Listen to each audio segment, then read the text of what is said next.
Good morning, student. We have started our poem An Elementary School Classroom in a Slum, and we have also discussed it in our online class. Today we will complete its summary and poetic devices. The poet of the poem is Stephen Spender. The poet gives us a vivid that means clear description of the school classroom in a slum and the children in the class. यानी कि जो poem है वो from the beginning बिल्कुल starting से वो हमें ये बता रही है कि क्लासरूम की क्या कंडीशन थी, उसमें बच्चे कैसे जो बैठे थे उनकी फिजिकल कंडीशन क्या थी, और वो हमें ये भी बता रही कि जो ये क्लासरूम और ये स्कूल है वो एक स्लम एरिया में है, तो वहाँ के सर्कमस्टांसिस कैसे थे। The faces of the children are dull and gloomy, they are sad due to being poor, they have inherited diseased bodies from their parents, they have no hopes in their life।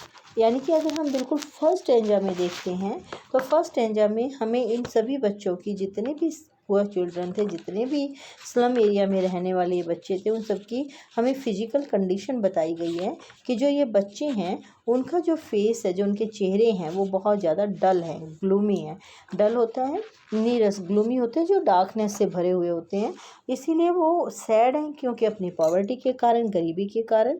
और दूसरा जो बच्चों की physical condition है उससे ये लग रहा है कि जैसे उन्हें अब बीमारियां भी विरासत में मिली हों, कि जैसे वो बच्चे के बारे में बताया गया था उसने गनाल डिजीज़ यानी कि गठिए की बीमारी से बोन्स की प्रॉब्लम को लिया है, ऐसे ही इसके अंदर बताया गया है कि एक लड़की है वो अपने सिर को झुका कर बैठी है, जो बच्चे एक लड़का है वो बिल्कुल कागज़ जैसा दिखाई दे रहा है, यानी कि वो इतना कमज़ोर है। तो दैट मीन्स कि ऐसा लग रहा है जैसे कि उनके पास कोई सोर्स भी नहीं है और उनकी लाइफ में कोई होप भी नहीं है। सेकेंडली जो स्टेंजा है that is describing the condition of the classroom. The walls of the classroom are dirty and creamy. Different charts and images donated by people have been put upon these walls. जो classroom की walls हैं वो बहुत ज़्यादा गंदी हैं, वो cream colour की हो चुकी हैं। जो डोनेशन में अलग अलग लोगों ने चार्ट्स और इमेजेस यानी कि पिक्चर्स दी थी वो इन दीवारों पर लगाई गई हैं।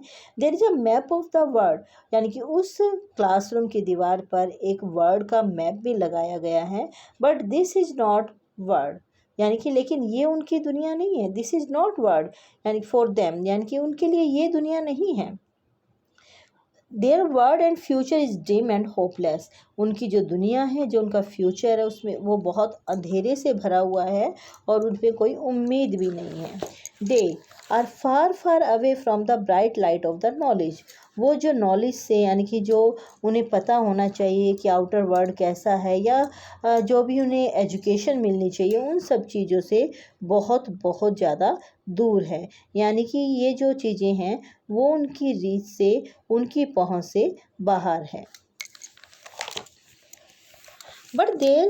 But this type of maps force them to do crimes like stealing, लेकिन इस तरह के जो मैप्स हैं वो उन्हें फोर्स करते हैं, वो उन्हें क्राइम के लिए जैसे कि स्टीलिंग करने के लिए या किसी भी नेगेटिव डायरेक्शन में जाने के लिए उन्हें फोर्स करते हैं, क्योंकि उनके पास उन्हें कोई सपोर्ट करने वाला नहीं है। And they want that people would also love them and they would also appreciate them, and because lack of the love and money they are also motivated for a negative work, and that's why these type of the pictures and maps are motivating them for stealing.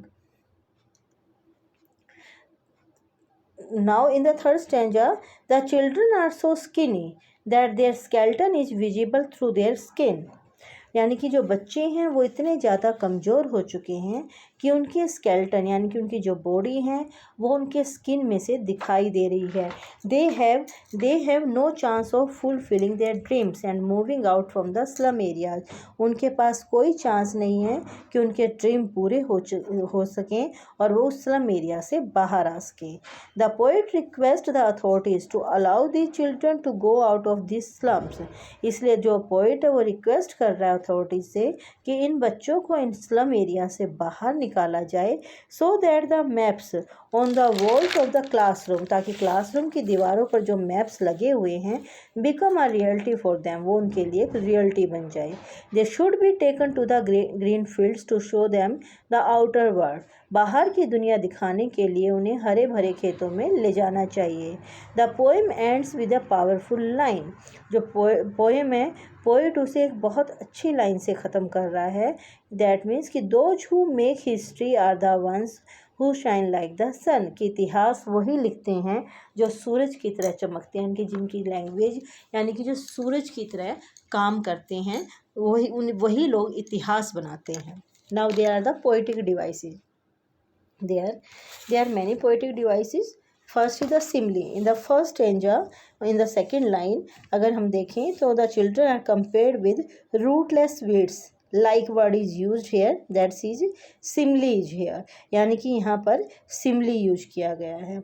In the third line, the paper seeming boy metaphor is used here because paper seeming यानी कि जो लड़का है वो कागज़ के साथ compare किया गया, यानी कि वो इतना कमज़ोर है कि जो बच्चा है वो बिल्कुल कागज़ की तरह पतला है।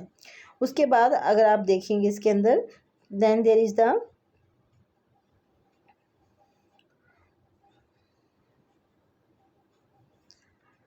सेकेंड स्टैंजा में आइए आप। सेकेंड स्टैंजा के अंदर अगर आप देखेंगे, फर्स्ट ऑफ ऑल रेफरेंस हमें दिए गए हैं शेक्सपियर का, स्विलाइज डॉम्स का, उसके बाद टाइलोज वैली का। अगर हमें किसी वेल नोन हिस्टोरिकल प्लेस या हिस्टोरिकल पर्सनैलिटी का रेफरेंस दिया जाता है तो वहाँ पर उसे हम कहते हैं एल्यूजन। तो इसका मतलब सेकेंड स्टैंजा की जो फर्स्ट लाइन है शेक्सपियर हैड, टाइलोज वैली जो इसकी थर्ड लाइन में है, all these are depicting the allusion poetic device, and then there is the repetition of the vowel sound. अगर आप देखिए बेल्ड, फ्लावरी, टाइलोज वैली, that means कि all these words are repeating the sound of e, and that's why when there is the repetition of the vowel sound, then there is the assonance poetic device, right? Then the third stanza. अगर आप third stanza के अंदर इसके अंदर देखेंगे, आप देखिए from folk, fourth line अगर आप इसके अंदर चेक करेंगे, फ्रॉम फोक का मतलब है कि the repetition of F sound, यानी कि एफ साउंड यहाँ पर रिपीट हो रही है, कॉन्सोनेंट साउंड जो है वो रिपीट हो रही है two more closely placed words के अंदर, तो that means there is the alliteration. And then there is the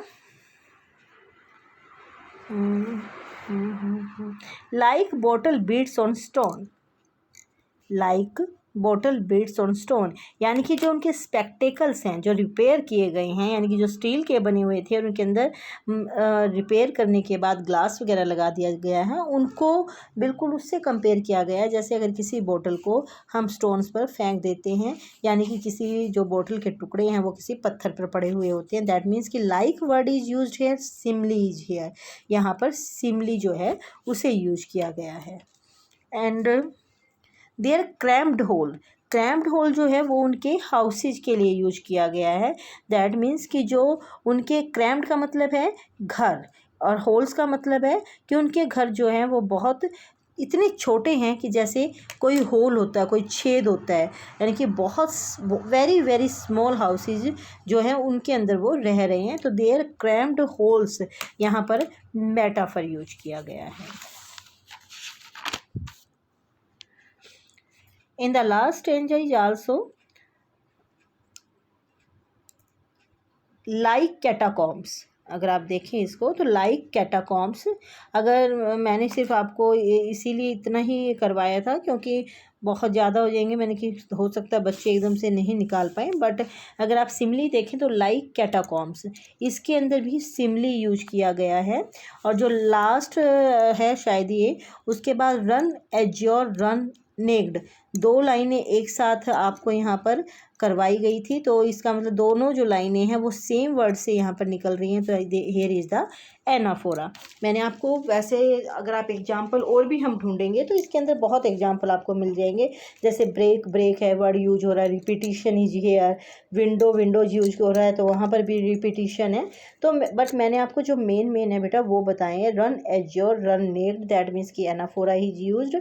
Simli में हमारे पास मेन आपको बता दिए हैं कि लाइक रूटलेस बीड्स, जो like bottle beads on stone, like catacombs, इस तरह से हमारे पास ये एग्जाम्पल है। तो you will learn the poetic device very carefully because you have to write all the poetic devices with their example in exam.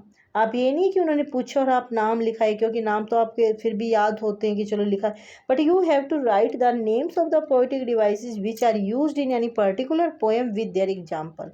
So please write summary and poetic devices in your fair notebook and also learn it.